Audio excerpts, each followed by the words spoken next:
명절마다 되풀이되는 쓰레기 대란, 올해도 예외는 아니었습니다. 분리수거도 여전히 제대로 되지 않아 처리에 어려움을 겪고 있습니다. 설 연휴에 누군가가 충주의 한 학교에서 고개운전을 하다 사라졌습니다. 학교 측은 새 인조잔디 구장이 망가졌을 가능성이 높다며 경찰에 수사 의뢰했습니다. 세계의 다양한 국악 공연이 펼쳐질 영동 세계 국악 엑스포가 오는 9월 개최됩니다. 엑스포를 기획한 영동군도 본격적인 준비에 들어갔습니다.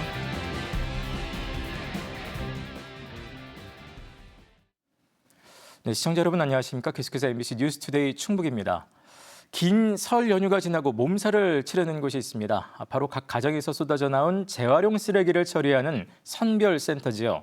휴일까지 반납하고 연장 근무를 하고 있지만 많은 양의 처리에 어려움을 겪고 있습니다. 보도에 신병관 기자입니다.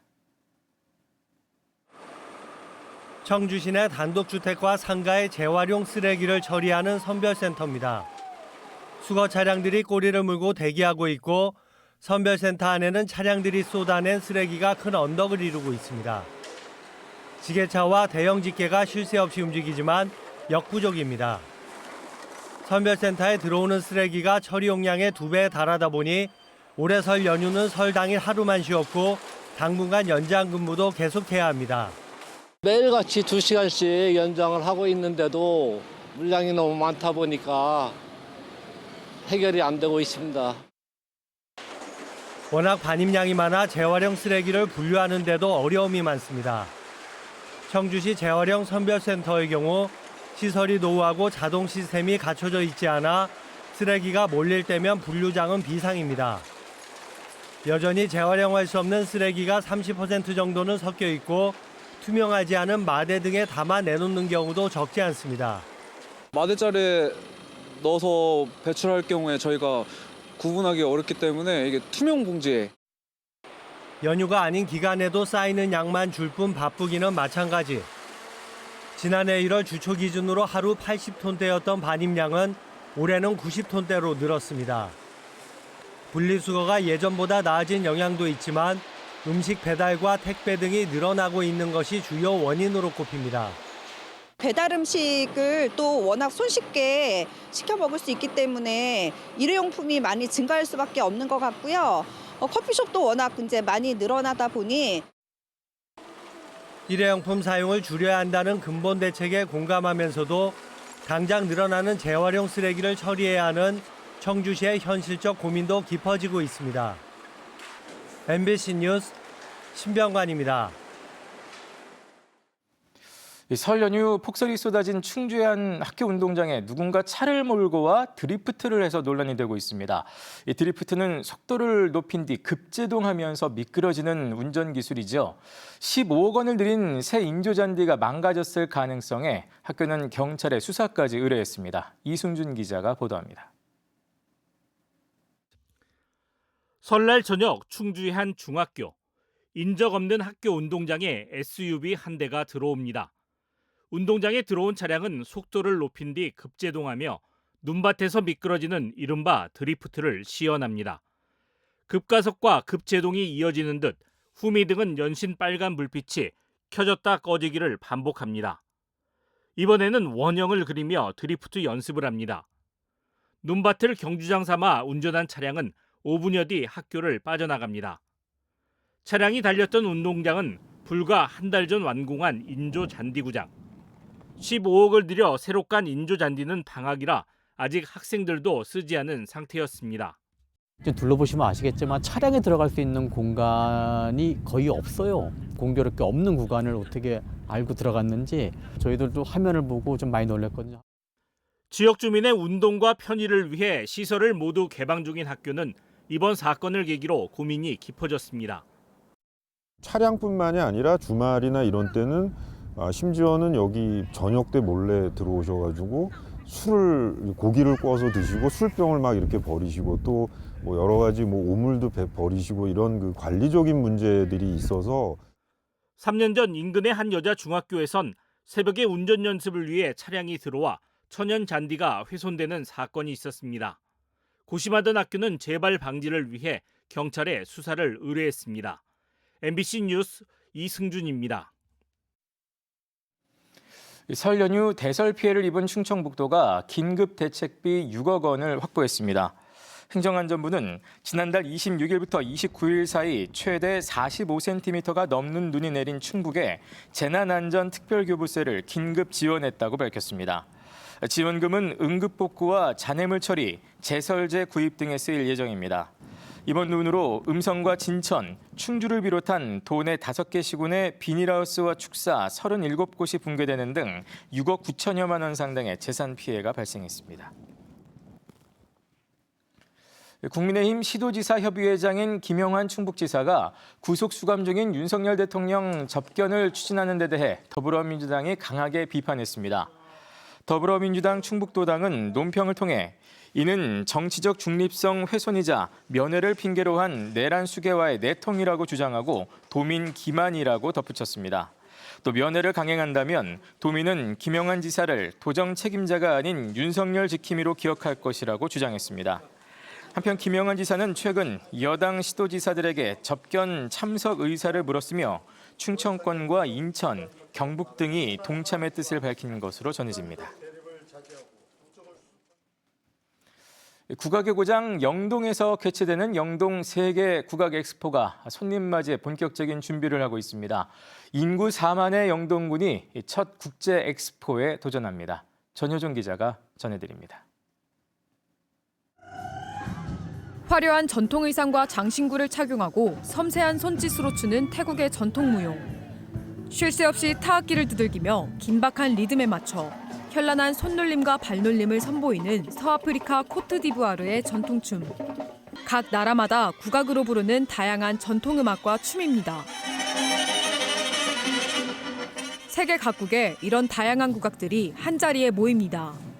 오는 9월 열릴 영동 세계 국악 엑스포에서 30여 개 나라의 전통음악과 문화가 무대에 오릅니다.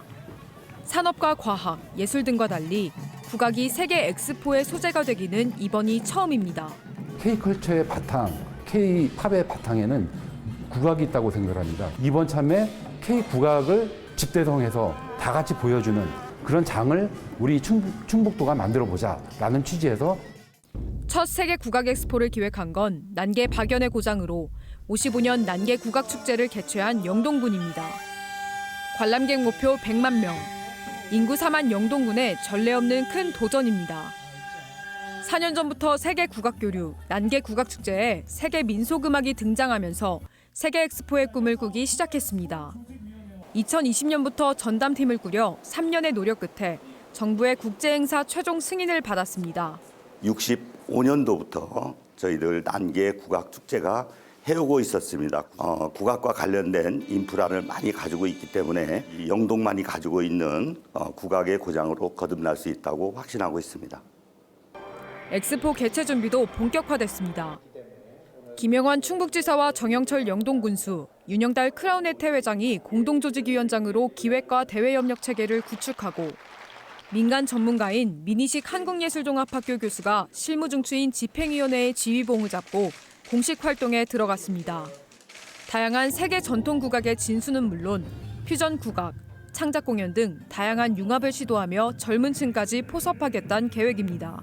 주 타이틀은 음악이지만은 여기에 부속군무로선 성악이라든지 무용이라든지 연이라든지 음악이 4가지로 나눠져서 거기에서 가장 힙성들만 있는 것들 콘텐츠로 구성을 할 것입니다.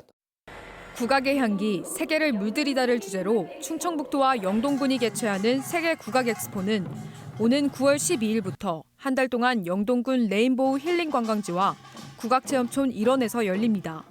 MBC 뉴스 전유정입니다. 충북대학교 병원이 넉 달 만에 응급실을 정상 운영합니다. 충북대병원은 지난해 10월 2일부터 매주 수요일 야간에 적용해왔던 성인 응급환자 진료 제한 조치를 해제하고 내일부터 정상 운영한다고 밝혔습니다. 앞서 충북대병원은 응급의학과에 교수 5명만 남아있어 정상 운영이 어렵다며 매주 하루씩 야간 진료를 중단해왔으며 현재는 기간제 전문의 4명을 추가로 채용했습니다.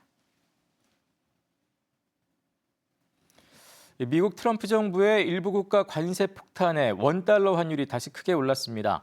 최근 국제 유가 상승에 국내외 변수로 달러가 강세를 보이면서 충청권 휘발유와 경유값도 16주 연속 상승했는데요. 이달 말 끝나는 유류세 인하 조치를 연장해야 한다는 목소리가 나오고 있습니다. 문은선 기자의 보도입니다. 주유소마다 리터당 휘발유 값이 1,700원을 훌쩍 넘습니다. 영업용 차는 물론 가정용 승용차도 운전대 잡기가 갈수록 부담스럽습니다. 꼭 필요할 때만 이제 차 몰고 나와야 되겠죠. 아무래도 운전하는 입장에서는 좀 부담스러워요. 충청권 휘발유와 경유값은 지난해 10월 둘째 주 이후 16주 연속 동반 상승했습니다. 대전만 해도 12.3 비상계엄 이후 2달 사이 휘발유 평균 가격이 리터당 90원 넘게 올랐습니다. 국제 유가 상승의 12.3 계엄 사태, 미국 트럼프 정부 출범 등 국내의 변수가 겹치며 원달러 환율이 크게 오른 탓입니다. 기름값 상승은 이미 전기차나 수소차 등 탈석유화 분위기로 위축된 주유소들로서도 부담입니다. 같은 양의 기름을 사는데도 돈은 더 들고 매출은 떨어지고 주유소를 경영하는 경영자 입장에서는 이중고가 되는 거죠. 실제 10년 전 300개에 육박했던 대전 지역 주유소는 현재 210여 개가 운영 중입니다. 매년 주유소 3개에서 5개가 폐업합니다. 여기 이달 말이면 수송용 기름에 대한 유류세 인하 조치도 끝납니다. 유류세 한시 인하 조치는 지난 2021년 11월 시작한 이후 13차례에 걸쳐 시기가 연장됐습니다. 내수 부진에 신음하는 자영업자와 중소기업 등의 고통을 감안해서 다음 달 말로 종료되는 유류세 인하 기간의 연장을 적극 검토할 것을 제안합니다. 국제유가 상승세는 일단 주춤하지만 국내 시장에 반영되기까지 2주 정도가 걸리고 미국의 대러시아 제재로 안정세를 장담하긴 어렵습니다. 환율 역시 큰 변수라 업계에선 당분간 기름값이 현재 수준을 유지할 것으로 전망합니다. MBC 뉴스 문은선입니다. 지난해 출범한 충청광역연합이 사무처 구성을 마치고 본격적인 업무에 돌입했습니다. 충청광역연합은 41명의 직원과 김영환 연합장 등이 만나는 첫 대면식을 갖고 향후 업무 방향에 대한 의견을 나눴습니다. 최초의 특별자치단체인 충청광역연합은 각 시도 분담금 56억 원으로 업무를 시작했으며 올해 국비 직접 지원을 위한 법 개정과 공통사무 발굴 등을 추진합니다. 한편 의원 3명이 사퇴한 광역연합의회는 오는 24일 두 번째 임시회를 앞두고 결원을 보충하고 있습니다. 60을 넘긴 노인들이 대학 새내기로 입학을 준비하고 있습니다. 학령 인구 감소로 신입생 유치에 사활을 걸고 있는 대학들은 요즘은 이 같은 만학도를 크게 반기고 있습니다. 보도에 안준호 기자입니다. 뽀글머리 어르신들이 모여 영어 단어를 외웁니다. 평균 나이 60세 이상의 학생들이 모인 이곳 평생교육시설 학교에서는 올해 75명의 만학도들이 대학에 입학합니다. 어려운 가정 형편에 유년기 배움을 놓친 어르신들은 저마다 관심 분야의 교육을 기대하고 있습니다. 어르신들 이렇게 운동 같은 거 그런 걸 많이 하더라고요. 레크리에이션 그런 것도. 그래가지고 그걸 배워서 재능 기부를. 이제 저희 시어머니가 뇌졸중하고 많이 아프셔서 편찮으셨어요. 그래서 그거를 하면서 영양보호사 자격증도 따고. 각 대학들도 이들을 크게 반기고 있습니다. 성인 학자분들이 어떤 재교육 그리고 또 재경력 그리고 다음에 어떤 자기 어떤 인생을 재설계할 수 있는 그러한 어떤 교육 과정을 운영하고 있습니다. 앞서 교육부도 성인 학습자에게 친화적인 대학 문화를 조성하기 위한 지원 사업에 나선 상황. 수능 성적 없이 면접으로만 입학하고 졸업 이수학점을 축소하는 등 대학 진입 장벽을 낮추고 있습니다. 인생의 황혼기를 맞은 만학도들을 위해 지역 대학이 다양한 직업 교육을 제공하고 있습니다. 라이프 2.0 사업은 성인 학습자들을 대상으로 해서 이들이 이제 체계적으로 제2의 직업을 가질 수 있게끔 준비하는 이제 평생학습 과정이거든요. 지난해 학교 정규교육 과정이나 기타 교육을 받은 성인 학습자 비율은 0.6%로 크게 하락했습니다. 고령화와 인구 감소 속에서 성인 학습은 삶의 질을 높이고 경제 활력을 제고하는 데 필수적인 만큼 더욱 활성화돼야 할 것으로 보입니다. MBC 뉴스 안준호입니다. 충북 지역 대학교들이 줄줄이 등록금을 인상하고 있습니다.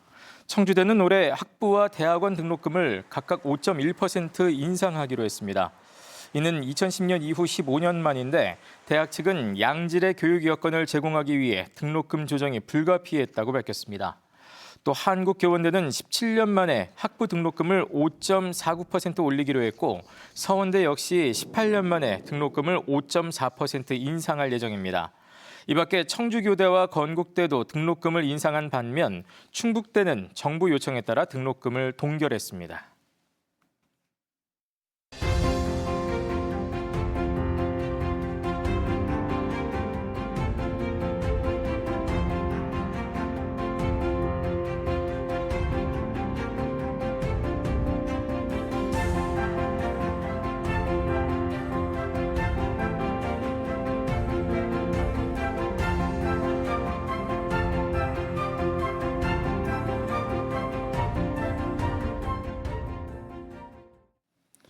제천 50대 여성 사망 사건을 수사 중인 경찰이 전 남편을 유력한 용의자로 지목하고 범행 동기를 파악하는 데 수사력을 집중하고 있습니다.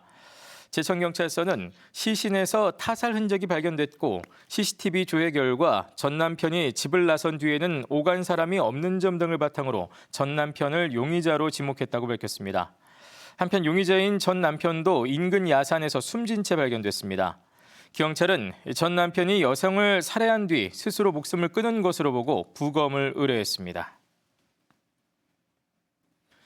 청주의 한 중학교 교장이 교사들의 육아 시간 사용을 불허해 논란이 되고 있다는 MBC 충북의 보도와 관련해 전교조 충북지부가 충북교육청에 전면 재조사를 촉구했습니다.